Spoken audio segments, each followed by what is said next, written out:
Mas, queridos, é importante que nós saibamos, numa noite como essa, que todos nós estamos vivendo a mesma realidade. Em diferentes CEPs, em diferentes vidas, todos nós enfrentamos grandes lutas dentro do casamento. Porque nunca foi fácil para Deus. Todo mundo diz que tudo é fácil para Deus. Deixa eu contar uma coisa para você. Tem uma coisa que não é fácil para Deus. É unir duas pessoas. Porque a palavra unir está no presente contínuo do verbo. O que significa isso?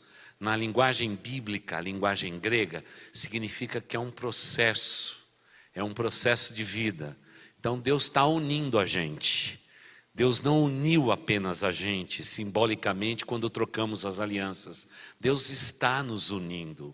É realmente o verbo no presente contínuo, como a palavra santificação e outras palavras que tem na Bíblia. Está sempre presente contínuo. Quando isso é apontado na Bíblia, significa que nós estamos num processo. Deus está trabalhando na nossa vida. Deus está mexendo conosco. E é bonito ver aquilo que Deus está fazendo na sua vida. Por favor, se as lutas são grandes, se as diferenças são enormes, não fique chateado. Porque parece que as pessoas já foram para o casamento despreparadas. E eu vou explicar por quê. Muita gente diz assim: pastor, olha, ele não é uma pessoa muito boa, assim, perfeita. Mas pastor, eu sei que eu vou casar com ele, eu vou melhorar ele. Não é? As mulheres, elas são otimistas a respeito dos rapazes. Principalmente quando chega aos 40 anos de idade. Diz: pastor, agora já é grupo de risco. Se eu não casar agora, é agora ou nunca. Pastor, ele está faltando ainda alguma coisa, mas pastor, o casamento vai melhorar ele. Não é? Para o rapaz é mais ou menos assim: não, eu preciso casar, eu sou crente, eu preciso ter uma esposa, preciso ser fiel a ela e tudo mais. Não é? E ele nem calcula que ele está se casando com alguém que é o oposto dele mesmo. É interessante o homem nunca acha que a mulher é o oposto. Não é? Ela pode fazer o contrário, mas quando namora, tudo é realmente rosas. É uma história de Hollywood. Para o rapaz dizer assim: não tem importância. Ela teve aquele jeitinho, ela teve aquele piripaque lá, aquele dia lá. Não é? Olha, mas aquilo é uma coisa passageira, foi um mau dia. De repente ela estava nos dias que é difícil para a mulher e tudo mais. Mas quantos dias são? 7. Graças a Deus eu tenho 21 para negociar. Está tudo certo para mim. E etc. O homem é sempre otimista, ele acha que na verdade ele não está se casando com alguém que é o oposto. Bastou se casar, descobre que é o oposto. Eu me lembro que eu fui para a minha lua de mel. Quando voltei, irmãos, voltei para a minha casa, um apartamento. Nosso apartamento era muito legal, irmãos. Muito legal. Eu já estava pastoreando. Comecei pastoreando solteiro, depois me casei. Não é? E o nosso casamento era uma beleza, irmãos. A igreja alugou um apartamento grande, já com esperança que a gente tivesse pelo menos uns 4 filhos. Já logo de cara. Não é? Dava para jogar bola naquele apartamento. Porque quando a gente se casou, a gente só tinha a cama, um sofá improvisado, que alguém sentava nele e sentava no chão, de tão mole que ele era. Era 2 colchões de espuma com umas almofadinhas atrás. Acho que nem fabrica mais aquilo, porque aquilo é proibitivo para qualquer pessoa acima dos 50 anos de idade. Sentou, não levanta mais. Não é? Nós não tínhamos geladeira, nós tínhamos fogão. E tínhamos uma mesa que nós escolhemos na Zogby. Uma beleza, irmãos. Ela balançava um pouco, mas está tudo certo. Fomos então para a lua de mel, voltamos da lua de mel e aí eu já descobri que aquela minha expectativa de ter casado com alguém que era igualzinho a mim, foi embora rapidinho. Não é? Primeiro banho tomado. A casa era toda branquinha, porque ela faz questão de branca, parecia um hospital. Parecia um hospital, e ela é enfermeira. E aí, lá fui eu tomar banho, meu primeiro banho depois de casado, arrumamos as coisas no lugar, não é? Passamos um pano na casa, não é? Não sei se sua esposa é assim, mas a minha tem síndrome de limpeza. Tem que estar limpa a casa, tem que estar tudo no lugar. Ela não consegue dormir tendo louça para lavar. Não é? Para mim, eu nunca liguei para a louça, eu nunca pensei em passar um pano no chão, e eu achava que ela era igualzinha a mim. Aí fui tomar banho, acabei de tomar banho, fumaça por todo lugar. Aí eu coloquei a toalha, eu não tinha essa barriguinha que eu tenho hoje. Era bonitão, tinha cabelo. Saí, né, tudo bonitão, fazer pose para ela. Saí com a toalhinha na cintura, tal, andando pela casa e dizendo, tá vendo só, mulher, você casou com esse homem e tudo mais. Ela entrou no banheiro e aí falou assim, meu amor, vem aqui. Aí eu fui. Ela disse, meu amor, deixa eu falar uma coisa. Você é todo peludo. E quando você toma banho e você passa a toalha, animado do jeito que você está, cai todo o pelo ali. Então é assim que a gente vai fazer. Você sai do box, e eu olhando para ela. Você sai do box, pega o chuveirinho, passa em todo lugar, vê se não caiu um pelo seu no azulejo, joga água, e aí vai no ralo. O que não for no ralo, você vai até ali, pega um papel higiênico, passa ali, põe na privada e aperta a válvula hidra e vai tudo embora. E aí eu vou ficar muito feliz. Eu na hora disse, não vai dar certo. Não vai dar certo, não vai dar certo. Porque naquela hora foi a primeira vez que eu pensei em mudar a palavra de Deus. Onde se lê para que nós amássemos uns aos outros. Eu ia colocar um acento para que nós amassemos uns aos outros. Foi naquele exato momento que eu descobri que eu casei com alguém que era o oposto meu. E aí fiquei decepcionado. E fiquei pensando, meu Deus, como ninguém me contou isso? Fui para o seminário, estudei, ninguém me falou isso. Passei pelo cuidado dos meus pais. Meus pais sempre foram presentes. Eu fiz curso de noivo e ninguém me falou a respeito do pelo caído dentro do box. Que isso chateia as mulheres. Naquele dia eu fui dormir dizendo assim, Senhor Deus, esse foi o teu plano. Mas aí, acontecem as coisas como que Deus é bom, né? No dia seguinte eu já percebi uma coisa. Por exemplo, eu sou organizadinho. Quando eu vou escovar o dente, eu pego a pasta e eu aperto na traseirinha da pasta. Porque para mim o exercício é assim, você aperta atrás, aí vai andando, até chegar e acabar tudo, ainda eu sou daqueles econômicos que dobro até a última gota, aí que eu jogo fora. Cheguei lá e disse, haha, é hora de me vingar. Ela pega no meio da pasta. Ela pega no meio da pasta, e aí eu disse assim, aí eu falei assim, agora é a minha vez. Ela acordou. Eu estava lá na cozinha. Eu falei, meu amor, você pode vir aqui? Agora eu vou me vingar. Falei, meu amor, deixa eu contar para você. A gente faz assim com a pasta de dente. Aí eu apertei. Falei, a gente aperta daqui para cá. Não é? Ela falou para mim assim, é mesmo? Eu tive 10 irmãos. Quem chegava primeiro no banheiro para escovar dente já era um campeão. E a gente tinha que escovar rápido, porque tinha alguém atrás. E eu no meu coração disse, esse negócio não vai dar certo. Mas deixa eu contar para vocês, deu certo. E eu vou dizer por que deu certo.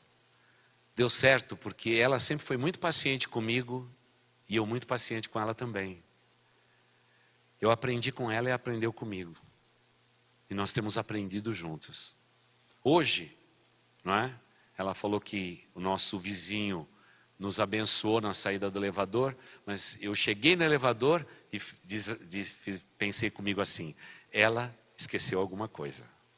E ela disse assim, não peguei meu celular. Eu falei, tá vendo só? Eu já sei, só que agora para nós, isso não é nenhum problema mais. Nós superamos tudo isto. Por favor, não faça das tuas tempestades no início do seu casamento temporais e infindáveis. Porque a temporada passa, o temporal também.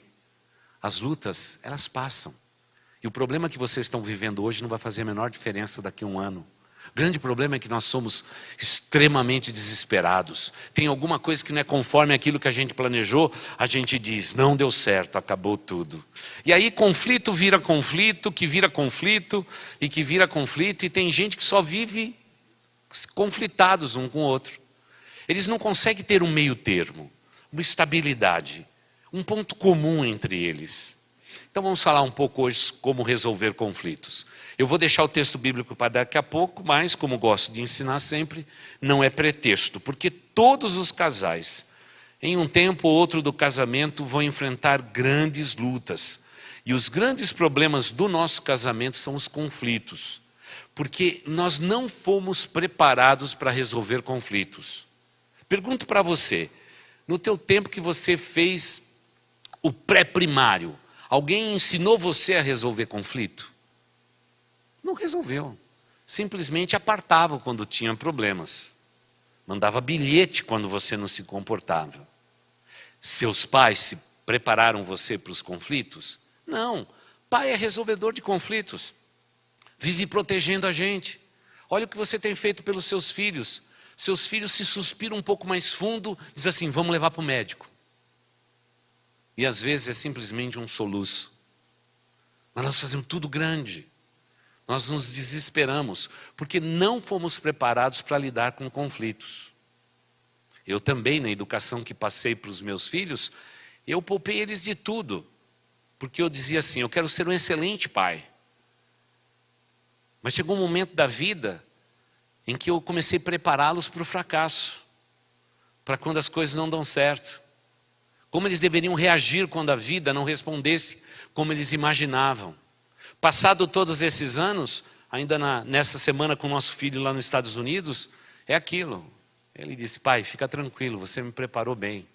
Você me preparou quando as coisas dão certo e quando as coisas dão errado também. Eu estou pronto. Mas eu queria dar palpite. Eu sou pastor de uma grande igreja, eu posso aconselhar um monte de gente, eu sou especialista. Ele diz, não pai, você já me preparou. Você já me colocou no piloto automático. Deixa eu experimentar a minha vida. E esse é o momento em que eles se deslocam da gente e descolam da gente e eles vão fazer a carreira deles. Mas houve um tempo na nossa vida em que a gente descobriu que nós tínhamos que preparar os nossos filhos para resolver os seus conflitos, porque na nossa vida ninguém nos ensinou a resolver conflitos. Todo mundo nos garantiu que vivendo em Cristo Jesus, nós somos mais do que vencedores e tudo dá certo. E, irmãos, crente quando tudo dá errado é a pessoa mais decepcionada do mundo. Decepcionada com o universo, decepcionado com o Altíssimo, decepcionado com a pessoa que está do lado, decepcionado com tudo que está ao seu redor. Porque nós não fomos preparados para os momentos difíceis da vida. E dentro do casamento, os momentos difíceis são realmente importantes. Eles constroem o nosso casamento. As dificuldades e as nossas diferenças oferecem oportunidade divina de construção.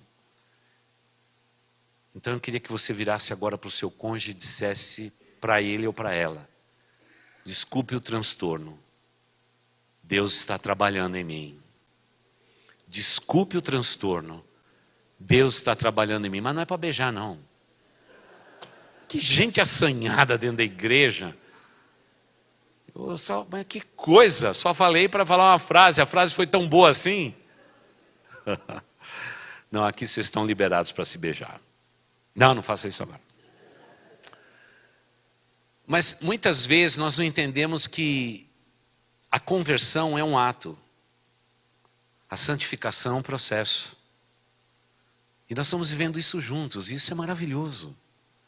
E como é gostoso a gente poder construir juntos. Então, nós temos que ter a devida humildade para crescer nos nossos erros. E daí vem o exemplo, o nosso texto bíblico, que está lá em Filipenses, capítulo 2, versículos de 1 a 5.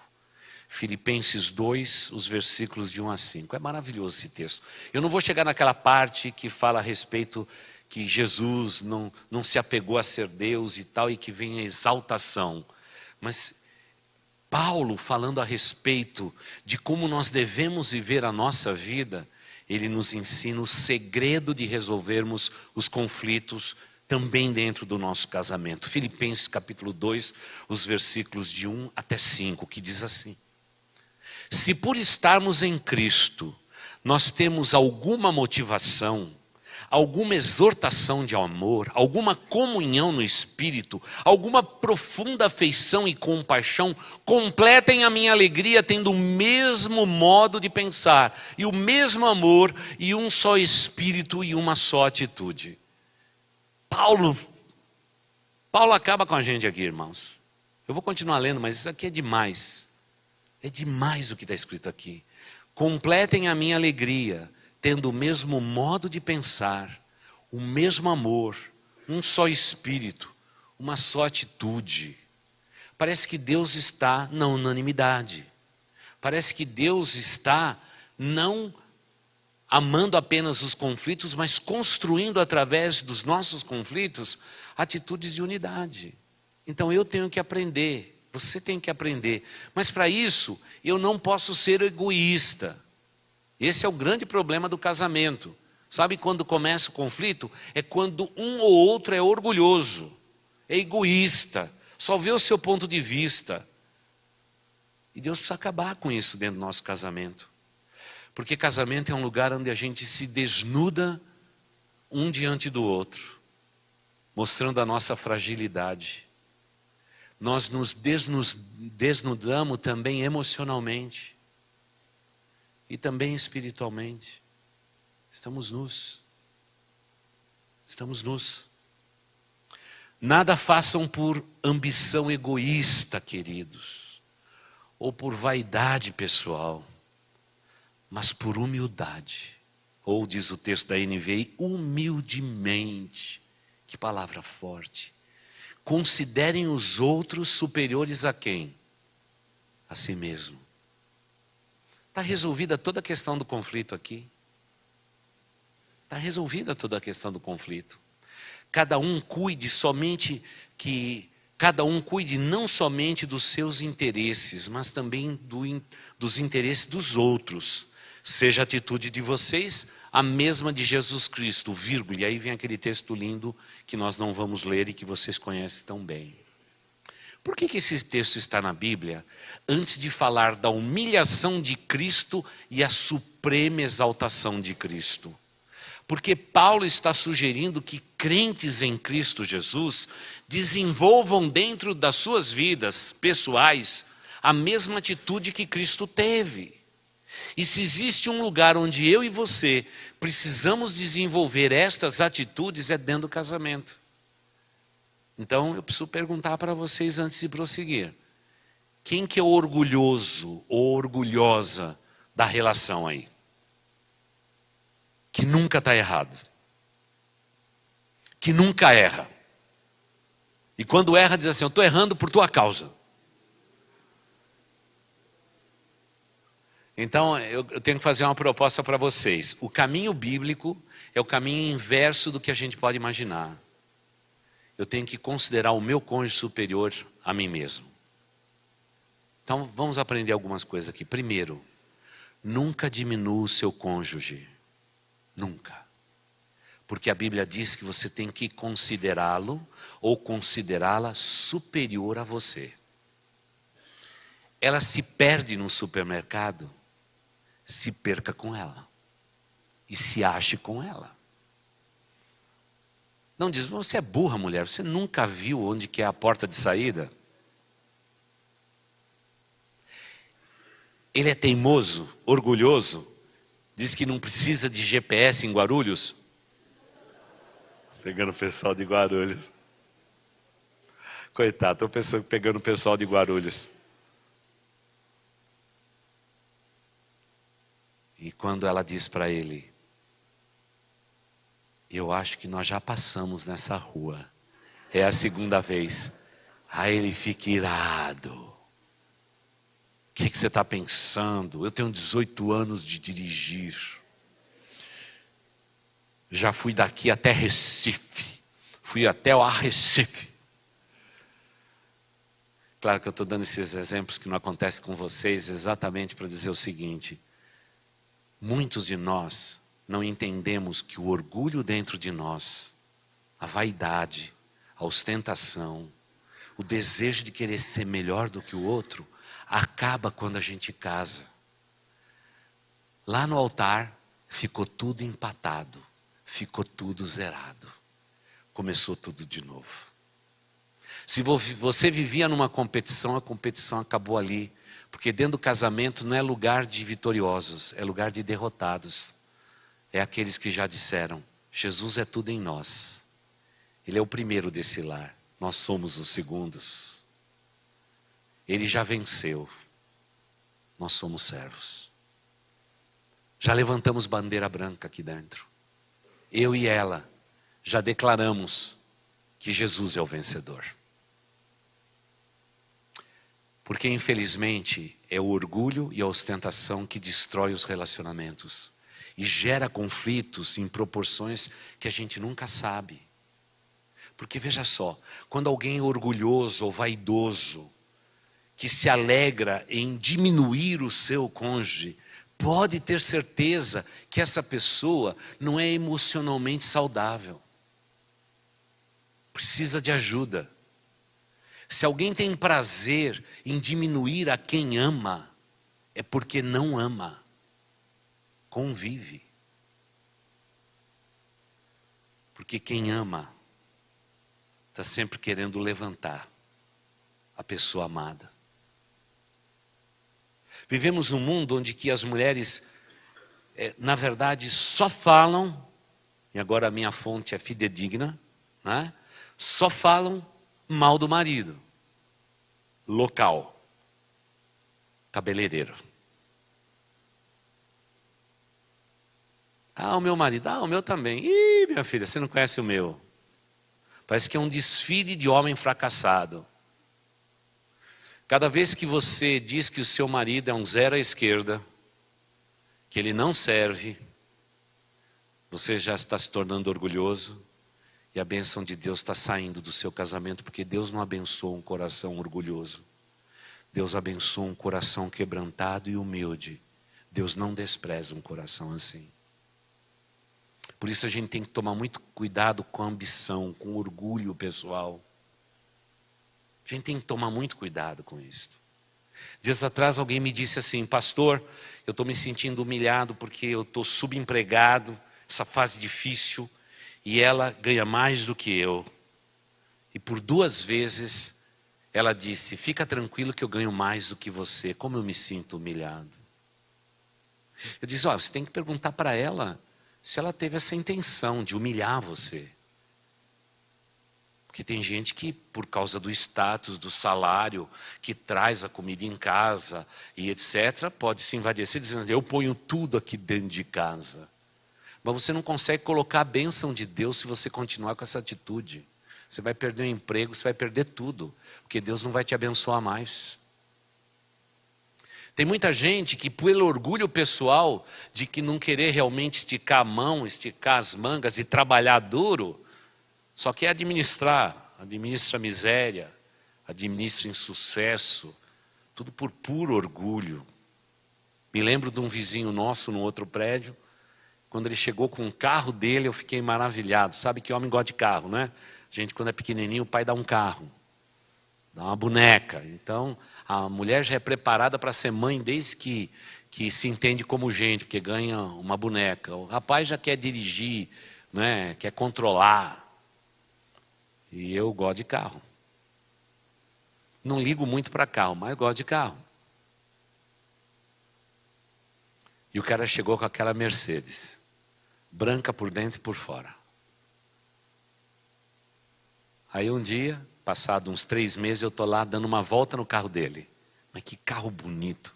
Ainda o cara fazia questão de lavar toda semana. O negócio ficava, né? Carro de pastor vive sujo, a gente lava uma vez por mês e olha lá. Aí eu olhava para o meu carro, olhava para ele e falei, que coisa. E ele abriu a porta do elevador e disse assim, e aí pastor, gostou dessa máquina aí? Eu falei, ufa rapaz. Eu falei assim, olha, você empresta ela um dia aí, eu vou dar uma volta com ela rapaz. Ele falou, claro pastor.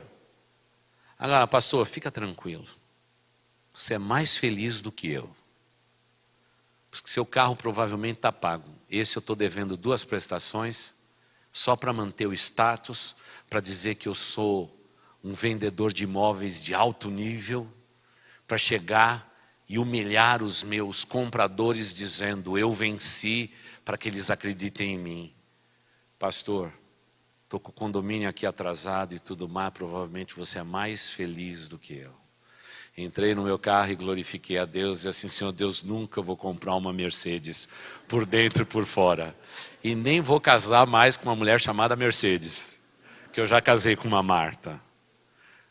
Irmãos, muitas vezes, as pessoas por puro orgulho e vaidade, eles se colocam num lugar onde eles não podem se manter. Mas sabe qual é o lugar da bênção? É o lugar da humildade. Sejam humildes. Considere o seu cônjuge superior a si mesmo. Se ele te magoar e ferir, ore por ele. Se ela te magoar ou ferir, ore por ela. E diga, Senhor Deus, muda o coração dele, muda o coração dela. Porque nós queremos viver a humildade, a simplicidade. Eu quero ter o prazer de considerar o meu cônjuge superior a mim mesmo. Porque quando eu fizer isto, eu me pareço com Cristo Jesus. E a bênção de Deus vai estar sobre o meu lar. Sobre o meu lar. Se por estarmos em Cristo nós temos alguma motivação, alguma exortação de amor, alguma comunhão no Espírito, alguma profunda afeição e compaixão, ei, tenha o mesmo pensar, viva o mesmo amor, desfrute do mesmo Espírito, tenham entre vocês a mesma atitude. Nada faça por ambição egoísta ou por vaidade, mas por humildade. Considere os outros superiores a si mesmos. Cada um cuide não somente dos seus interesses, mas também dos interesses dos outros. Puxa vida, isso aí é uma saída imensa. Eu fico imaginando se você, marido, for um rapaz mais servidor da tua esposa, o quanto que você vai encantar o seu coração. A maioria de nós, homens, fomos preparados para sermos servidos. Eu, particularmente, tive uma mãe que não deixava nem eu lavar louça. Ela dizia, fica tranquila. Nós somos em 2 mulheres, tem aqui a sua avó, que é a terceira. Fica tranquila que nós cuidamos de tudo isso. Vocês meninos, estudem, vocês vão ser importantes e tudo mais. Foi o jeito que eu fui criado.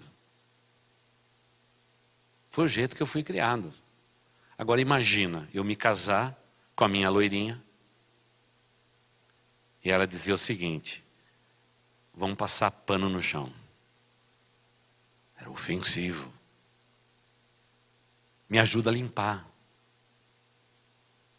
Pega do outro lado da cama e vamos arrumar a nossa cama. Eu nunca fiz isso. Eu nunca fiz isso. E são nesses momentos em que Deus está nos ensinando a sermos humildes. A sermos humildes. Uma das maiores corporações do mundo não aceita ninguém para ser um executivo ou diretor se não passar 5 anos trabalhando junto com os peão de fábrica. Só depois de 5 anos lá é que o camarada assume o posto para o qual ele foi contratado. Ele aprende a ter um salário pequeno, aprende a fazer coisas pequenas para um dia ser grande na corporação. É empresa nos Estados Unidos da América onde todo mundo quer trabalhar. Por quê? Porque você pode ter estudado em Harvard. Quando você entra ali, você vai trabalhar junto com os peão de fábrica. Para aprender como tudo funciona. Você não foi preparado apenas para os altos escalões da empresa, mas para os mais baixos. E se você passar por esse teste, você está pronto para subir e ascender aos cargos mais altos daquela empresa. Ei, não é humilhação não passar um pano no chão. É desenvolver a humildade. É desenvolver a humildade. Porque o exemplo aqui é de Cristo, que sendo Deus, não teve como usurpação ser igual a Deus. E aniquilou-se a si mesmo, se fazendo homem, sendo peão de fábrica, pisando no nosso chão. Mesmo sendo Deus e lendo todos os pensamentos ao seu redor, pensamentos bons e ruins ao seu respeito, ele foi um excelente parente, um excelente filho, um excelente amigo, ele foi um excelente Deus, Porque ele aprendeu o caminho inverso. O caminho da ostentação, do egoísmo e da vaidade é o caminho do diabo, que quis ser igual a Deus e ser maior do que todos os anjos celestes, uma vez que ele tinha responsabilidades celestes. Escolha o caminho da humildade. Pastor, onde a gente aprende a ser humilde? Eu tenho várias sugestões, mas uma delas é, primeiro, seja voluntário na igreja. De preferência no ministério infantil. Nós adultos precisamos entender o seguinte, a gente diz assim, ir para o ministério infantil é não ter nada que aprender. Mas quando você está lá, você tem tudo a aprender com as crianças. Simplicidade, resolver conflitos, amar os inimigos, tudo isso numa classe só. E quando você testemunha isso, Deus te prepara para a vida. Por isso que no ciclo dentro da nossa igreja, todos os nossos pré-adolescentes aguardam ser adolescentes para ser auxiliar no ministério infantil, para estarem prontos para assumir qualquer responsabilidade no mundo que eles vão viver. Porque eles passaram por todas as fases da vida e aprenderam com as crianças. E se tem alguém que é humilde, crianças são humildes. Precisamos aprender com ela. É apenas uma sugestão. Tem várias outras que eu poderia dizer. Mas na arte de resolver conflitos, nós precisamos começar não com o outro, mas com nós mesmos. Por favor, não comece com o seu cônjuge. A arte de aprender a resolver conflito. Bom, primeiro eu vou mudar o meu cônjuge. Quando eu mudar o meu cônjuge, aí eu vou ser vitorioso. Aí vai estar tudo certo aqui dentro de casa. Errado. Primeiro, você precisa resolver as suas questões pessoais. Os seus medos, suas ansiedades, teus temores, tuas raivas, teus ódios, teus orgulhos, tuas vaidades. Quando você resolver isso aqui dentro, então provavelmente você está pronto para resolver tudo na sua vida. E lembre-se, Deus não foi por acaso colocou esta pessoa, seu cônjuge, ao seu lado. Deus sempre sabe o que estava fazendo. Dizendo, pastor, mas é muito diferente, pastor, de mim. Eu sou alfa, ela é ômega. Eu sou açúcar, ele é sal. Eu sou doce que nem o mel, ele é amargo, pastor. Deus sempre sabe o que faz. Deus sempre sabe o que faz. E unir vocês foi plano de Deus. Posso te garantir. Por isso nessa igreja não existe oração da gente se separar. Não tem. Nem haverá. Porque nós cremos que Deus sempre une as pessoas certas. Mas o grande problema que Deus tem, a maior barreira que Ele tem, é o orgulho humano. É a vaidade pessoal. Isso estraga tudo. Isso estraga tudo. E é claro que eu e a Marta, meu Deus, ela foi arrebatada e eu fiquei.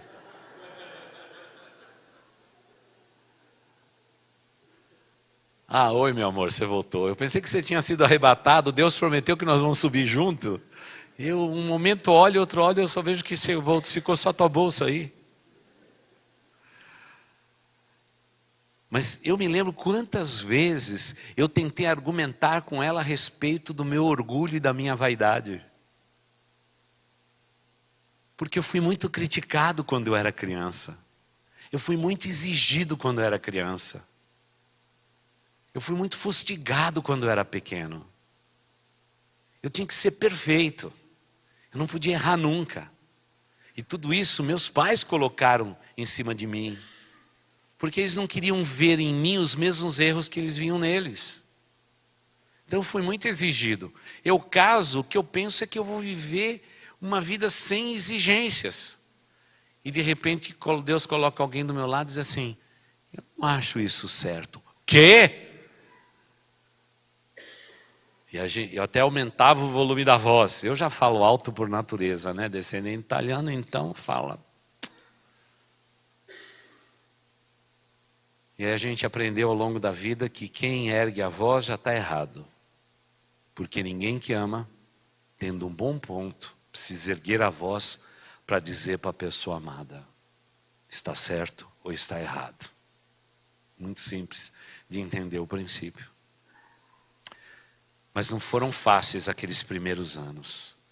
Às vezes eu olho para trás no espelho retrovisor da minha vida e digo assim: como ela continuou e se manteve casada comigo todos esses anos? Essa mulher, quando morrer, os anjos vão vir buscar, não vão conseguir nem enterrar. Porque ela teve muita paciência. Mas eu também fui paciente com ela. Nas limitações dela, curiosamente, eu tinha os meus valores fortes. Nas minhas limitações, ela tinha os pontos fortes. Que legal. Ao invés da gente competir um com o outro por pura vaidade, nós decidimos unir forças. E aí deu certo. Nós descobrimos que nós somos mais fortes quando estamos juntos. Descobrimos que é mesmo como a Bíblia diz. Um cordão com as dobras certas é muito mais forte e resistente. E que casamento não é lugar para competição. Jesus é o vencedor. Pronto, os conflitos começaram a ser entendidos como conflitos. E na nossa experiência nós descobrimos o seguinte: falar dos nossos conflitos e dos nossos problemas salvou a nossa relação. E a gente aprendeu a falar de tudo. Sabe aquela história? Vou discutir a relação. Irmãos, nunca teve isso porque a gente vive sempre discutindo os pequenos detalhes. Falando sobre tudo, o que incomoda, o que agrada, o que não agrada, o que foi certo, o que não foi certo. Fica tudo resolvido. Claro que passado todos esses anos ficou mais fácil agora. Eu já dou uma olhadinha para ela, dá uma olhada para mim. Eu já sei que alguma coisa está fora do lugar já. É convivência. A gente vai aprendendo. Mas nós decidimos entre nós nunca silenciar diante das nossas diferenças. Sempre falar. Eu sei que essa é uma arma predileta de vocês mulheres. O silêncio. Meu amor, o que houve? Tá tudo bem com você? Aconteceu alguma coisa? Não, tem algum problema porque você está quieta, você não está falando, mulher. Fala. Os mais carinhosos assim, desembucha. A mulher tem uma comunicação mística, ela fica em silêncio para dizer para o seu cônjuge que tudo está errado. Nós decidimos nunca ter realmente compromisso com o silêncio e sempre quebrar o silêncio e dizer o que está incomodando. Salvou nosso casamento. Decidimos desde o começo nunca nos distanciarmos um do outro. Nunca. Se algum problema está acontecendo, ao invés disso nos separar, isso vai nos fazer mais perto um do outro. Vamos teimar por estar perto um do outro e nunca ficar longe um do outro. Isso salvou a nossa relação. Eu agradeço a Deus por isto. Agradeço por ter aprendido a lidar com os problemas, a lidar com a questão do silêncio e jamais ficar distante. E é muito legal. Hoje eu tenho que confessar para os irmãos, porque os irmãos sabem que não tem nada escondido na vida da gente, né? Hoje eu já nem consigo ficar sem ela. Não consigo mais. Às vezes alguém me chama para pregar longe e diz assim: pastor, é uma conferência de 1 semana. Falei: meu amigo, se passar de 3 dias eu levo a minha baixinha. Você só me paga a passagem, o restante eu cuido. Eu cuido. Eu já não consigo dormir sem a minha baixinha. Sinto falta. Pode ser que alguém diga: isso é coisa de velho, pastor. Pois é, então eu estou envelhecendo, mas graças a Deus envelhecendo bem. Porque eu preciso da minha esposa ao meu lado. Eu só cedo a minha cama por uma causa muito nobre, que são meus netos. Só os meus netos conseguem nos separar. Mas como é gostoso a gente estar pertinho um do outro. Aliás, no meu caso, eu tenho uma vocação, ela também tem uma vocação.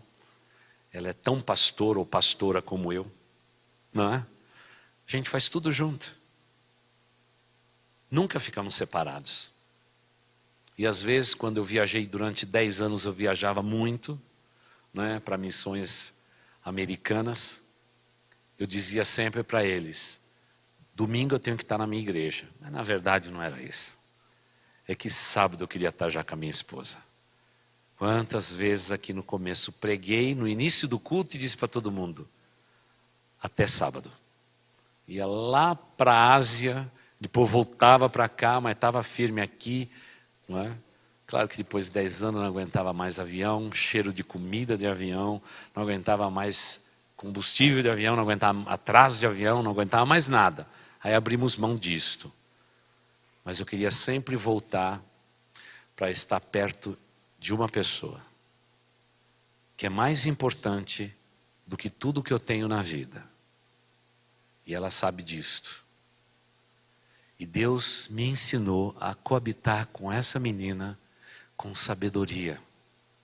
Hoje eu já sei o que agrada a ela e o que não agrada a ela. Eu já sei o que ela gosta e o que ela não gosta. Ela já sabe o que me agrada e o que não me agrada. O que eu gosto e o que eu não gosto. Então fica tudo mais fácil. A vida ficou simples, ficou tão objetiva, tão gostosa. E olha que ainda nós não somos os melhores exemplos. Talvez aqui dentro dessa igreja haja pessoas muito mais afinadas do que nós mesmos. Mas uma coisa nós decidimos: nunca silenciar diante do conflito. Encarar de frente os conflitos da vida. Isso tem nos ajudado demais.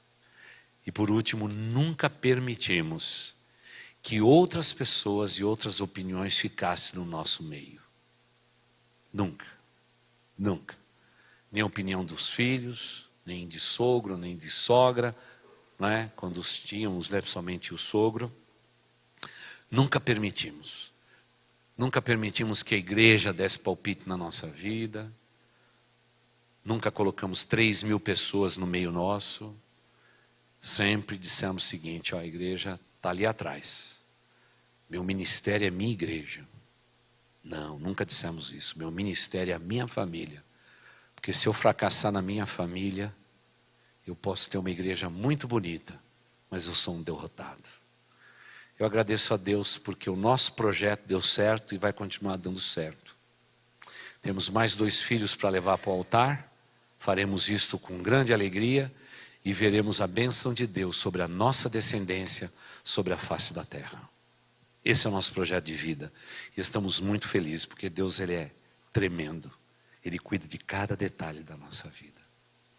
E caminhando para o fim, leio novamente o texto que não saiu dos meus lábios, mas saiu dos lábios do próprio Deus eterno.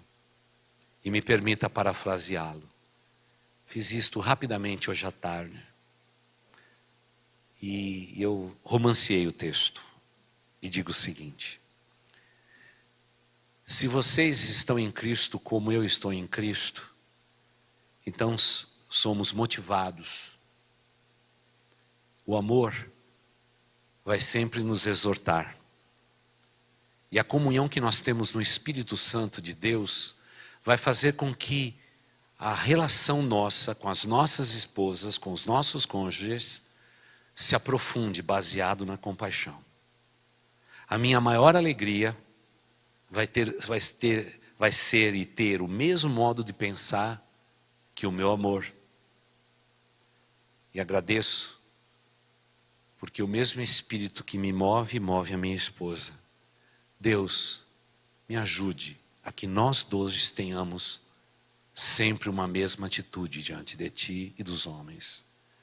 Senhor, não quero fazer nada por egoísmo ou vaidade, porque isso destrói o meu relacionamento. Mas me ensine a ser humilde, considerando a minha esposa superior a mim mesmo. Senhor, eu prometo cuidar não somente daquilo que é meu, mas eu quero cuidar principalmente dos interesses das pessoas que estão ao meu redor. porque fazendo isto, eu serei mais parecido, não comigo mesmo, nem com a minha esposa. Eu serei mais parecido com Jesus. Senhor Deus, não cheguei lá. Minha esposa sabe disto. Continuo no caminho. PS. Se parecer com Jesus é algo inatingível no momento. Mas só de ter escrito esse texto, eu me convenço que um dia, na eternidade, eu terei a mente do meu Jesus e um corpo glorificado. Até lá, quero continuar ao lado da minha esposa, dos meus filhos, dos meus netos e da minha igreja, até que Jesus Cristo volte. Amém. Querido Deus, quantos casamentos lindos que estão sendo destruídos pelo orgulho e pela vaidade. Como cantamos em nossa igreja tantas vezes, para que o inimigo seja derrotado, para que correntes sejam quebradas, o orgulho tem que cair. Senhor Deus, olha para o coração de qualquer um de nós casados nesta noite, que porventura tenhamos um coração orgulhoso, um coração presunçoso, um coração altivo, um coração que jamais se humilhe, mas tem grande prazer em humilhar. Senhor, mude os nossos corações, que sejamos simples e humildes como Cristo foi. E eu te peço pelo nome maravilhoso de Jesus Cristo, que o Senhor abençoe cada um dos meus irmãos e irmãs nesta noite. Tu sabes, ó Deus, neste relacionamento, quem é o mais vaidoso ou a mais vaidosa, o mais orgulhoso ou a mais orgulhosa. Senhor, que eles aprendam o caminho da humildade, sem a qual ninguém pode viver uma vida agradável. Jesus é o nosso exemplo. Estamos nessa caminhada, Deus. Às vezes passamos nesta caminhada do nosso relacionamento por lugares altos. Muitas vezes são vales sombrios, até vale da sombra da morte. Às vezes estamos vivendo a exuberância do verão no casamento.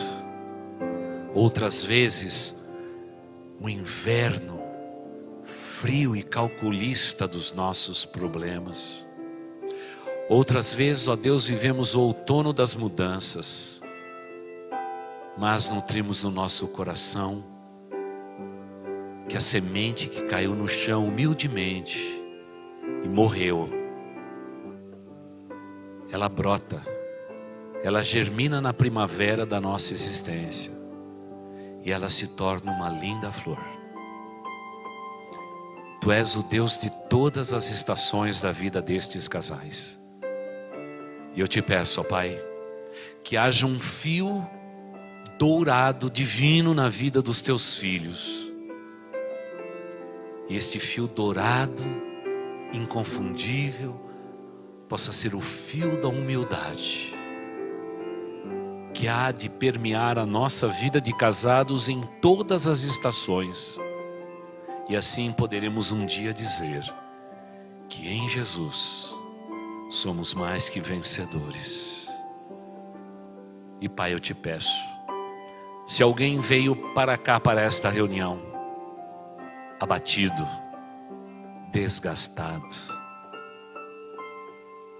pensando em desistir, Pai de amor, as nossas reuniões de casados deveria ter outro nome: recomeços.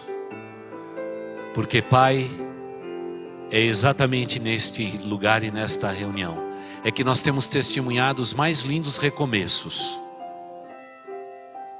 E quando o Senhor recomeçar na vida de qualquer um aqui, nós iremos te glorificar, porque toda a glória só pertence ao Senhor.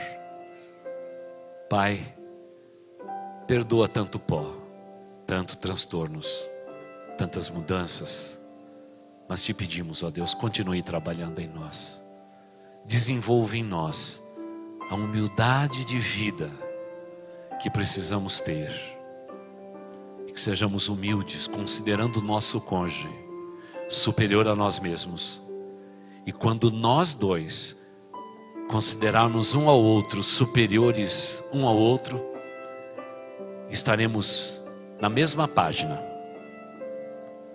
na tua página, Jesus. E a página estará em branco,